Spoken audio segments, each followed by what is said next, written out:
सम्राट चौधरी को ये बताना चाहिए कि वो तारापुर जीत रहे हैं कि हार रहे हैं। अपना चिंता करें। प्रवासी मजदूर है, वो बदलाव चाहते हैं और बहुत एग्रेसिव होकर उन लोगों ने वोटिंग किया और कराया। एनडीए के बड़े नेता हैं, सबका जाकर मीटिंग्स रैली करा रहे हैं। अगर इतने ही कॉन्फिडेंट है तो बाकी लोगों को रैली कराने की क्या जरूरत थी। 30 सालों में नहीं, आजादी के बाद बिहार में हुए चुनाव में ये सबसे ज्यादा वोटिंग परसेंटेज है। ये दो बातों को दिखाता है। पहला कि जो बात हम लोग पिछले कई महीनों से, बल्कि मैं 1-2 साल से कह रहा हूं कि बिहार में 60% से ज़्यादा जनता बदलाव चाहती है और पिछले 25-30 साल से जो राजनीतिक विकल्प के अभाव में एक तरह से धीरे धीरे राजनीति को लेकर, चुनाव को लेकर उदासीनता बन गई थी, विकल्प नहीं था लोगों के पास। अब जनसुराज के आने से उनको एक नया विकल्प मिला है और बढ़ा हुआ जो वोटिंग परसेंटेज है वो दो बातों को दिखाता है। एक कि लोगों को एक नए विकल्प को देखकर उत्साह रहा है और बड़े पैमाने पर वोटिंग हुई है, बदलाव के लिए वोटिंग हुई है। और दूसरी बात, जो बड़े प्रवासी मजदूर हैं जो बहुत बड़ी संख्या में छठ के बाद रुके हुए हैं, उन्होंने अपना और अपने परिजनों का, अपने मित्रों का जो वोट कराया है उसने सबको सरप्राइज किया है। और जितने लोग ये बैठे हुए थे कि महिलाओं को 10,000 पैसा मिल गया और उसी से हम लोग जीत जाएंगे, इन चुनाव में महिलाएं तो हैं ही, लेकिन महिलाओं से बढ़कर प्रवासी मजदूर एक्स फैक्टर है। इस चुनाव का एक्स फैक्टर प्रवासी मजदूर हैं। वो क्या कर रहे हैं, वो अपने दोस्तों, मित्रों, परिवार वालों से कैसे वोट करा रहे हैं, इसी से बिहार का चुनाव तय होगा। तो सर, जनसुराज कितना कॉन्फिडेंट है अपनी जीत को लेकर के? कितनी आज देख है कि 14 तारीख को देखेंगे, इतिहास लिखा जाएगा। बड़े बड़े पंडित, कोई ये नहीं बता रहा था कि जनसुराज इस बार इतने बड़े पैमाने पर वोटिंग होगी। और ये आकलन लोग कर रहे हैं। 2 करोड़ 10 लाख से ज्यादा लोगों ने वोट करा है। कोई आकलन, कोई पत्रकार, कोई असेसमेंट करने वाला आदमी कितने लोगों से मिला होगा? कल लोग बैठे बैठे 10-15 लोगों से फोन करके अपना हवा बता रहे हैं कि किसने किसको वोट दिया।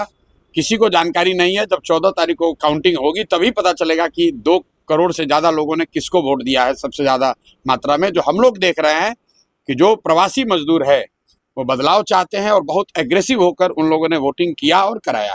सर, बिहार के डिप्टी सीएम अपने ही प्रशासन पर धिक्कार रहे हो, धिक्कार ऐसे प्रशासन पे क्या कहें? वोटिंग के समय उन्होंने अपने और अपने सरकार का चाल चरित्र, चेहरा, उस पर मुहर लगाई है कि यहाँ पर कोई सुरक्षित नहीं है, कानून का राज नहीं है, जिसकी लाठी उसकी भैंस। और जो बात यहाँ अभी तक पब्लिक झेल रही थी, चुनाव के दौरान नेता और मंत्री वो चीज झेल रहे हैं। आरजेडी का एक विधायक है, वो पुलिस को धमका रहे हैं, दूसरे का बाल नोचेंगे, ऐसा पीएम मोदी कह रहे हैं। भाई, वो बाल नोचेंगे कि सर नोचेंगे, ये उनका काम है। मैं इतना जानता हूं कि बिहार की जनता ने कल के वोटिंग में दिखाया है कि उनके पास जब विकल्प एक मिल गया तो उन्होंने बढ़ चढ़ के वोटिंग में, लोकतंत्र के इस पर्व में हिस्सा लिया है। अब जो भी निर्णय जनता करती है, चुनाव में सिर्फ ये नहीं तय होता है कि कौन आदमी सत्ता में आएगा, चुनाव में ये भी तय होगा कि कौन विपक्षी भूमिका में होगा, कौन रोड पर आएगा, कौन समाज और रोड पर काम करेगा, इसकी ये भूमिका भी जनता तय करती है। तो अब 3 दिन रह गए, ज्यादा स्पेकुलेशन का समय नहीं है। एक ही बात कल दिखा कि बहुत बड़े पैमाने पर वोटिंग हुई है। ये वोटिंग दिखाता है कि एकदम क्लोज कॉन्टेस्ट है, लड़ाई है, हर सीट पर, हर बूथ पे, हर गांव में लड़ाई है और लोगों के पास विकल्प है। जनसुराज की सबसे बड़ी सफलता यही है कि लोगों के पास एक विकल्प है। लालू के डर से नीतीश भाजपा और भाजपा के डर से लालू को वोट देने की जो मजबूरी थी, वो मजबूरी खत्म हो गई है। लोगों में उससे उत्साह है कि उनको एक नया विकल्प, एक नया रास्ता दिख रहा है, इसीलिए लोगों ने इतने बड़े पैमाने पर वोटिंग करी है। आरजेडी के एक विधायक वो पुलिस को धमकी दे रहे थे। 22 सीटों में 100 सीटें बीजेपी जीत रही। सम्राट चौधरी को ये बताना चाहिए कि वो तारापुर जीत रहे हैं कि हार रहे हैं। अपना चिंता करें कि तारापुर में जीत रहे हैं कि हार रहे हैं। सम्राट चौधरी जैसे नेता कभी नीतीश कुमार को लेकर गए, कभी राजनाथ सिंह जी को लेकर गए, इतना डरे हुए हैं खुद चुनाव जीतने के लिए। अपने जितने एनडीए के बड़े नेता हैं सबका जाकर मीटिंग्स, रैली करा रहे हैं। अगर इतने ही कॉन्फिडेंट है तो बाकी लोगों को रैली कराने की क्या जरूरत थी।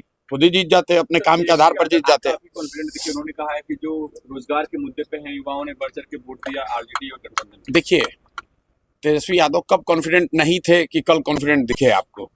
ये लोग तो चुनाव के 6 महीना पहले, साल भर पहले ही कॉन्फिडेंट है कि हम ही मुख्यमंत्री बनेंगे। तो ऐसे लोग जिनको अपनी कोई जानकारी है नहीं, जमीन पर घर से बाहर निकले, पार्टी के दम पर, जाति के दम पर या भाजपा विरोध के नाम पर भीड़ इकट्ठा हुई, 2 मिनट भाषण वाषण किया, घर पर चले आए, उनको क्या जानकारी है कि गांव में निचले स्तर पर क्या बात हो रही है।